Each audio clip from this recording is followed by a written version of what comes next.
एक बार मीरपुर नाम के एक गांव में रमेश अपनी बेटी के साथ रहता था। वह बहुत गरीब था। वह मोची का काम करके जैसे तैसे गुजारा कर रहा था।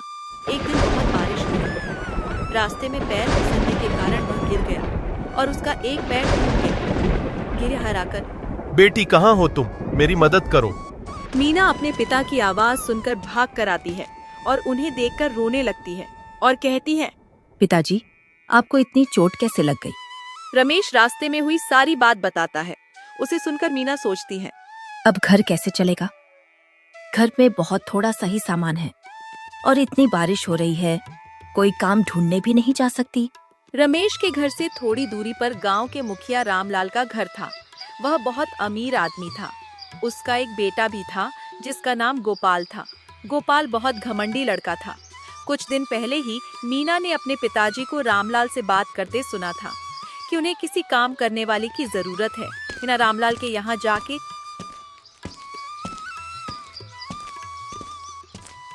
काका, तुम्हारे घर काम वाली की जरूरत थी ना?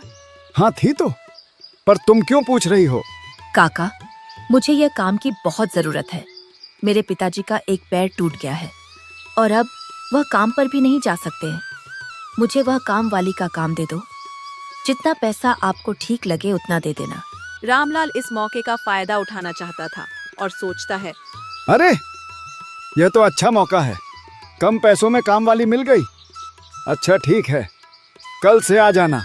मीना सुबह उठती है और पहले घर का सारा काम करती और फिर अपने पिताजी को दवा देती। उसके बाद रामलाल के घर जाती और सारा काम करती।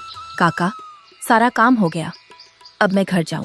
ठीक है, जाओ, कल जल्दी आ जाना। कल गोपाल के कुछ दोस्त आने वाले हैं तो उनके लिए खाना बना देना। मीना घर जाती है तो देखती है कि घर में कुछ बचा नहीं है पकाने को और सोचती है, क्या बनाऊं और पिताजी को क्या दूं? मुझे भी बहुत भूख लगी है और कुछ खाने को भी नहीं है। तभी उसकी नजर रोटी के डिब्बे पर पड़ती है। उसमें 2 रोटियां होती हैं। मीना पिताजी को वह 2 रोटी और नमक दे देती है और खुद पानी पीकर पेट भर लेती है रोटी देकर। बेटी मीना, तूने कुछ खाया कि नहीं? हाँ पिताजी, मैंने काका के घर पर खा लिया था। ऐसा कहकर मीना भूख से रोती हुई सो गई। सुबह उठकर रोज की तरह घर का काम किया और जल्दी से रामलाल के घर गई और अलग अलग प्रकार के व्यंजन बनाए। तभी गोपाल वहाँ आता है और कहता है, अरे ओ मीना, खाना बन गया क्या? जी, खाना बन गया। इतने में गोपाल के दोस्त आ जाते हैं और गोपाल उनके साथ बहुत मस्ती करता है। और थोड़ी देर बाद सबको भूख लगती है तो गोपाल मीना को आवाज लगाता है, अरे मीना, खाना लगा दे सबके लिए। जी, अभी लगाती हूँ। ऐसा कहकर मीना तुरंत खाना लगाती है। गोपाल और उसके दोस्त खाना खा लेते हैं। उसके बाद गोपाल मीना को आवाज लगाता है, यह सब ले जा, जो बचा है उसे कुत्ते को दे देना। साहब, एक बात कहूँ, आप सबने कितना सारा खाना बर्बाद कर दिया है। हमें जितनी भूख हो उतना ही खाना प्लेट में लेना चाहिए। खाना बहुत कीमती होता है, हमें इसे ऐसे बर्बाद नहीं करना चाहिए। यह सुनकर गोपाल को बहुत गुस्सा आता है और वह बोलता है, यह सब मेरा है। मुझे कितना खाना है और कितना प्लेट में छोड़ना है, यह सब मेरी मर्जी है, समझी? तुझे तो मैं बताता हूँ, पिताजी को आने दे। काका, क्या यह बचा हुआ खाना मैं ले लूं? वैसे भी कल इसे कूड़े में ही फेंकना है। ठीक है। अगली सुबह मीना आती है और काम करके बचा हुआ खाना लेकर जा रही होती है। तभी, ए मीना, तुम्हारे हाथ में क्या है? बेटा, कुछ नहीं, बचा हुआ खाना है जो हम कूड़े में फेंक देते हैं। कुछ दिन बाद मीना रामलाल से अपनी तनख्वाह मांगती है। वहाँ खड़ा गोपाल कहता है, कौन सी तनख्वाह? तुम तो रोज यहाँ से इतना सारा खाना ले जाती हो, तो पैसे किस बात के? साहब, वो खाना तो वैसे भी कूड़े में फेंक देते आप। अगर उससे किसी की भूख मिटती है तो भगवान आपका भला करेगा। पिताजी देखो कैसे बहस कर रही है। जिस दिन मेरे दोस्त आए थे उस दिन ये ऐसे ही बहस कर रही थी। पिताजी ना जाने खाने के साथ और क्या क्या ले जाती है। यह सब सुनकर रामलाल मीना को बिना तनख्वाह दिए काम से निकाल देता है और मीना रोते हुए वहाँ से चली जाती है।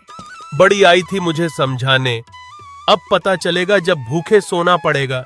मीना सड़क के किनारे बैठकर रोने लगती है। तभी उसकी अध्यापिका वहां से गुजर रही होती है। उसे ऐसी हालत में देखकर अध्यापिका मीना से, बेटी मीना, यह तुमने क्या हाल बना रखा है और तुम स्कूल क्यों नहीं आ रही हो? मीना रोते हुए सारी बात अध्यापिका को बताती है।